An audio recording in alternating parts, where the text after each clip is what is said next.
आज का हमारा टॉपिक है animal cell.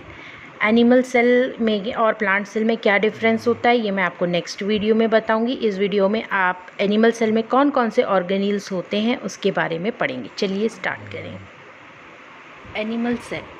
Animal cell eukaryotic cell है। You means new and karyotic means carry on, it means nucleus, यानी कि एडवांस न्यूक्लियस। ठीक है, तो यूकैरियोटिक सेल में आपको एनिमल सेल और प्लांट सेल, वैसे तो और भी सेल्स हैं लेकिन मेन एनिमल और प्लांट सेल हैं, तो इसमें डिफरेंस भी आता है एग्जाम में। तो सबसे पहले हम लोग आज एनिमल सेल के बारे में पढ़ेंगे। एनिमल सेल का जो शेप होता है वो जनरली कुछ इस तरीके का ओवल शेप होता है, फिक्स शेप नहीं होता है इसका। और इसमें जो सबसे बाहर की तरफ पर लेयर होती है उस लेयर का नाम है प्लाज्मा मेम्ब्रेन। प्लाज्मा मेम्ब्रेन जो है वो सेलेक्टिव परमिएबल मेम्ब्रेन होती है, यानी कि कुछ सेलेक्टेड चीज़ों को वो इन और आउट की परमिशन देती है। हर चीज़ें अंदर और बाहर इसमें नहीं जा सकती। और इसके अंदर जो लिक्विड होता है उस लिक्विड को बोला जाता है, इसके अंदर लिक्विड है, इसको बोला जाता है साइटोप्लाज्म। ओके, अभी इसमें क्या होता है, देखिए प्लाज्मा मेम्ब्रेन के बाहर कोई और वॉल नहीं होती है। जैसे कि प्लांट सेल में प्लाज्मा मेम्ब्रेन के बाहर एक और वॉल होती है जिसे कहते हैं सेल वॉल, इसमें वो एब्सेंट होती है। यही कारण है कि when animal cell are kept in a solution then they में बर्स्ट, ये फट भी सकती हैं। तो इनके बर्स्ट होने का यही कारण है, क्योंकि इनमें जो प्रोटेक्शन है सेल वॉल का वो नहीं होता है। अब हम इसके न्यूक्लियस की बात करें तो जनरली इसका न्यूक्लियस जो है वो बिल्कुल सेंटर में होता है, और इस तरीके का न्यूक्लियस होता है जिसमें कि इसमें डबल मेम्ब्रेन लेयर होती है। ये छोटे छोटे से मैंने बीच में जगह छोड़ दी है, ये पोर्स हैं। ओके, तो ये पोर्स हैं, और ये जो मेम्ब्रेन है इसको बोलते हैं न्यूक्लियर मेम्ब्रेन। ये है आपकी न्यूक्लियर मेम्ब्रेन। इनके बीच में ये जो आपको पोर दिख रहे हैं ये पोर हैं आपके न्यूक्लियर पोर्स। इसके बीच में जो फ्लूइड होता है लिक्विड, भाई बाहर वाला तो फ्लूइड है साइटोप्लाज्म, तो अंदर वाला जो फ्लूइड है इसका उसको बोलते हैं न्यूक्लियोप्लाज्म। इसके अंदर एक डार्क स्टेनिंग मटेरियल होता है, बहुत ज़्यादा डार्क कलर का होता है, इसको बोला जाता है न्यूक्लियोलस। और इसके अंदर थ्रेड लाइक स्ट्रक्चर होता है, उस थ्रेड लाइक सस्पेंडेड स्ट्रक्चर को बोला जाता है क्रोमैटिन नेट। ठीक है, तो ये क्रोमैटिन नेट क्या होता है, ये एक्चुअल में थ्रेड लाइक स्ट्रक्चर होता है, और ये इस समय जो है सस्पेंडेड रहता है, फैला हुआ है। जब यहाँ पर जो है डिवीजन का प्रोसेस स्टार्ट होता है, सेल जब डिवाइड होने लगती है, तो उस समय पे ये क्रोमैटिन नेट कंडेंस हो जाता है, और कंडेंस होके ये इस तरीके का स्ट्रक्चर फॉर्म करता है जिसको हम क्या बोलते हैं, क्रोमोसोम। ठीक है, तो ये पूरा जो है ये पूरा आपका न्यूक्लियस के बारे में। तो देखिए फिर से, ये बाहर की तरफ हो गया न्यूक्लियर मेम्ब्रेन जिसके बीच बीच में पोर्स हैं, ये हो गए न्यूक्लियर पोर्स। इसके अंदर का लिक्विड जो है वो हो गया न्यूक्लियोप्लाज्म। इसमें जो डार्क स्टेनिंग बॉडी है इसको हम बोलते हैं न्यूक्लियोलस, और जो इसमें थ्रेड लाइक स्ट्रक्चर है उसको बोला जाता है क्रोमैटिन नेट। न्यूक्लियोलस जो है वो आरएनए फॉर्मेशन का काम करती है, यानी कि यहाँ पर क्या बनते हैं, यहाँ पर राइबोसोम बनते हैं। ठीक है, तो यहाँ पे जो है वो राइबोसोम बनते हैं, और राइबोसोम क्या होती है, प्रोटीन फैक्ट्री।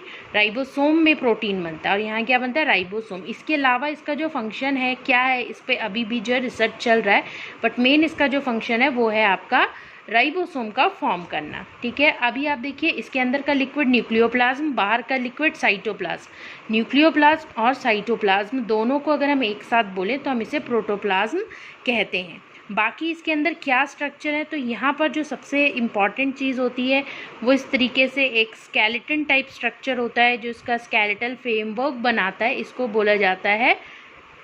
ये देखिए, ये इस तरीके से आप देखते होंगे, इसमें और भी होते हैं, ये इससे लगे हुए होते हैं, और यहाँ से ये कोशिश करते हैं कि इस तरफ को जा रहे हैं। ठीक है, तो ये जो स्ट्रक्चर है इसको बोला जाता है एंडोप्लाज्मिक रेक्टिकुलम।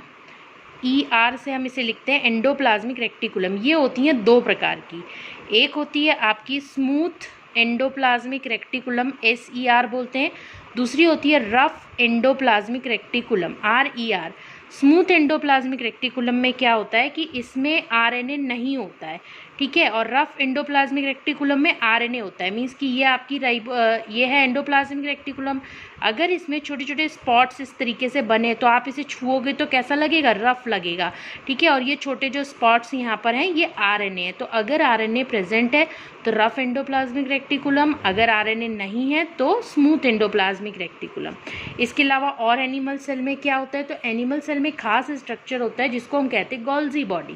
गोल्जी बॉडी की खासियत ये होती है कि ये इस तरीके का स्ट्रक्चर होता है। देखिए, इसमें एक कॉन्केव और एक कॉन्वेक्स सरफेस होती है। तो इसकी जो ये कॉन्वेक्स सरफेस है ये जनरली न्यूक्लियस के पास रहती है और कॉन्केव सरफेस जो है वो बाहर की तरफ को रहती है। इसका काम क्या होता है, पैकेजिंग ऑफ द मटेरियल के लिए रिस्पॉन्सिबल है।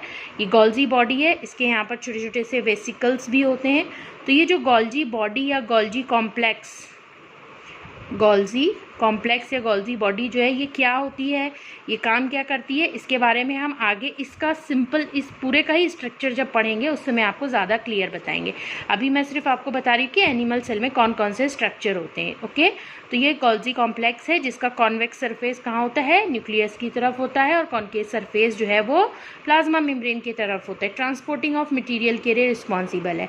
और इसके अंदर क्या क्या चीज़ें होती हैं, इसके अंदर होता है एनर्जी के लिए रिस्पॉन्सिबल माइटोकॉन्ड्रिया। देखिए, फिंगर लाइक प्रोजेक्शंस अंदर की तरफ होते हैं जिसे क्रिस्टी बोलते हैं।